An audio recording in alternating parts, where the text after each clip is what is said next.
Ulhasnagar railway स्टेशनवरती आपल्या उल्हासनगरमध्ये राहणारे काही महिला मुली हँडिकॅप आणि लेडीज डब्यामधून येत होते. तर हँडिकॅप डब्यामध्ये आपल्याच परिसरातील ओळखीचे आहेत. तर ते काही बेवडे आणि ते काही जण होते असे विद्रोही. तर त्यांनी पूर्ण अश्लील चाळे करून अश्लील हावभाव किंवा म्हणजे अशा नको ठिकाणी हात लावून वगैरे सगळं म्हणजे घृणास्पद काम केलं. तर त्यांनी तिकडच्या महिलांनी वगैरे त्याला म्हणजे थोडासा चोप देऊन पोलिसांच्या हवाले केला.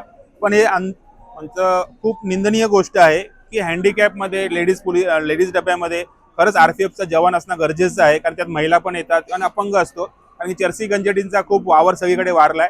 तर आमची पोलीस डिपार्टमेंटकडनं हीच विनंती आहे की त्यांनी यांच्यावरती कडक कारवाई करावी आणि ह्यांनी पुढे असा कुठला गुन्हा करू नये आणि ह्यांच्यावरती जी कारवाई होईल ती बघून दुसऱ्यांनी कोणी असा गुन्हा करण्याचा म्हणजे हे अजिबात प्रयत्न करू नये अशी आमची त्यांना विनंती आहे. जर म्हणजे आम्ही यायच्या पहिले पोलीस स्टेशनला होते, जर आम्ही यापर्यंत बाहेर भेटले असते, हा रूप काहीतरी वेगळंच असतं. कारण की असे जे विद्रोही लोक असतात त्यांच्यावरती कडक कारवाई नागरिकांनी पण केलीच पाहिजे आणि प्रशासनाने तर जास्तीत जास्त कडक कारवाई यांच्यावरती केली पाहिजे.